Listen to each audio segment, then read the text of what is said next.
Horror कहानियां थी। जाग उठी डायन। राजस्थान के एक छोटे से गांव में रहती थी रुक्मा देवी। उम्र यही कोई 60 साल की होगी उनकी। गांव के लोग कहते थे कि वो औरत नहीं बल्कि डायन थी, क्योंकि शादी होते ही रुक्मा के पति की मौत हो गई और फिर धीरे धीरे उसके परिवार के सब लोग एक एक करके खत्म हो गए और साथ ही गांव में पड़ा अकाल। जमीन सूख गई, खेती सूख गई, लोग भूखे मरने लगे।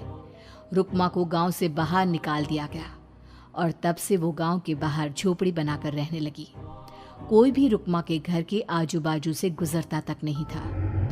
एक दिन गांव के रहने वाले रतन और उसकी पत्नी आनंदी को दूसरे गांव से आते वक्त रात हो गई और अंधेरे में रास्ता भटक के वो रुक्मा की झोपड़ी के पास जा पहुंचे। अरे आनंदी, ये क्या हो गया? हम तो रुक्मा डायन की झोपड़ी के पास आ पहुंचे। अब तो सब बुरा होगा। जल्दी जल्दी से निकल यहाँ से। हाँ जी, सही कहते हैं आप। ये डायन हमको खा जाएगी।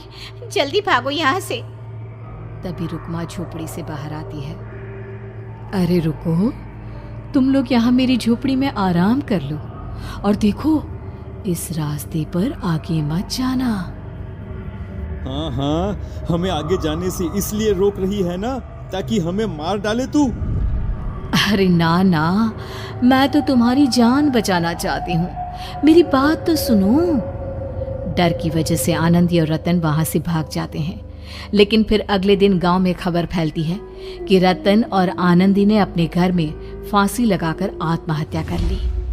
वजह क्या थी किसी की समझ में नहीं आया। अगले दिन गांव में जोर का तूफान आया और भयानक तरीके से किसी के रोने की आवाज गूंजने लगी। अरे भाई, लगता है उस डायन रुक्मा ने गांव पे काला जादू कर दिया है। हाँ भाई, मुझे भी ऐसा ही लग रहा है। लगता है कल आनंदी और रतन मर गए। लगता है ये उसी का किया धरा है। हमें सरपंच के पास चलना चाहिए।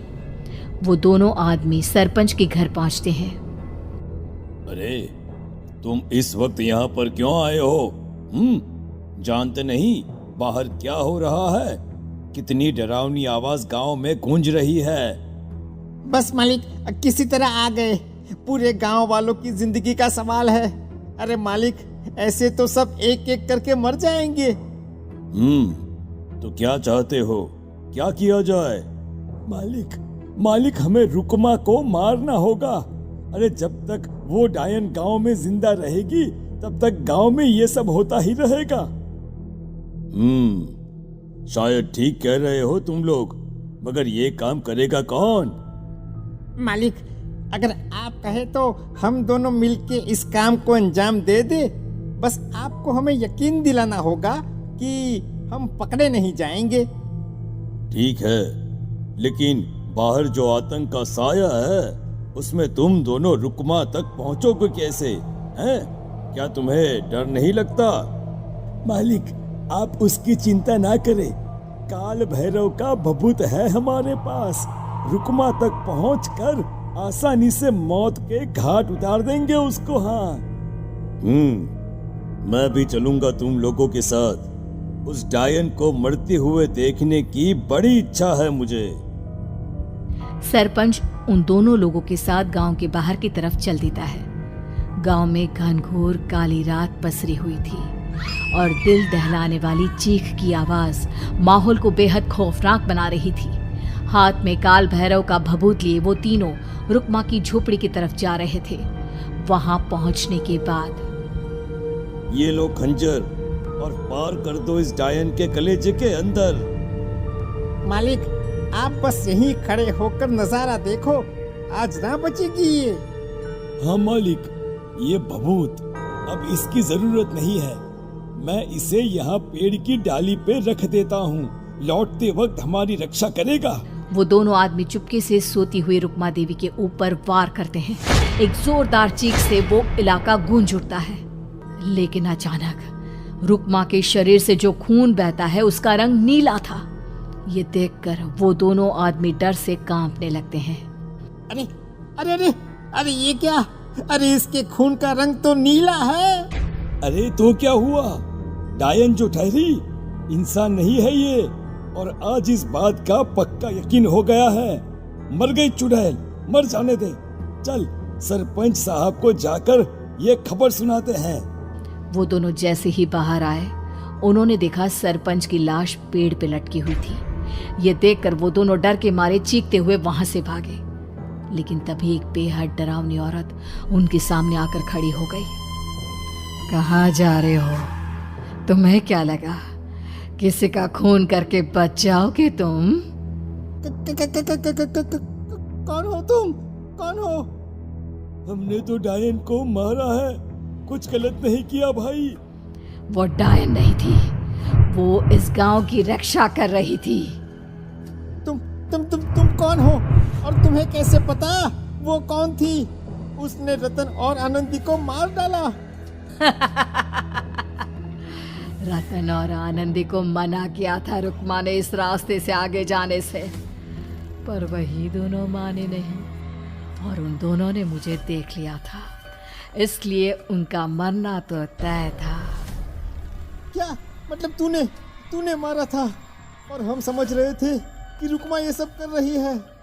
अरे वो तो मेरे कब्जे में थी, रोज अपने खून का चढ़ावा देकर इस गांव को बचा रही थी, तभी तो उसका खून नीला पड़ गया था। लेकिन तुमने तो उसे मारकर मेरा काम आसान कर दिया। अरे नहीं नहीं, हम नहीं मानते कि ये सच है। नहीं मानते तो बताओ सरपंच कैसे मरा फिर? क्योंकि उस वक्त तो तुम लोग रुक्मा को मार रहे थे ना, जवाब दो। हाँ, बात तो सही है। इसका मतलब इसका मतलब अब तुम लोगों ने अपनी मौत को खुद दावत दी है, क्योंकि जो तुम लोगों को बचाने की कोशिश कर रही थी वो तो अब रही नहीं। अरे लेकिन कौन है वो जो हम लोगों को मारना चाहता है? आत्मा, रुक्मा के घर वालों की आत्मा। वो लोग कोई आम आदमी नहीं, खूनी भेड़िए थे, और रुक्मा ने उनका ये राज जान लिया था। रुक्मा के अंदर शक्तियां थी जिसके चलते उसने उन सबको खत्म कर दिया। क्या? अरे लेकिन पूरा गांव तो समझ रहा था कि रुक्मा अपने घर वालों को खा गई। खा रुक्मा नहीं, मैं आ गई।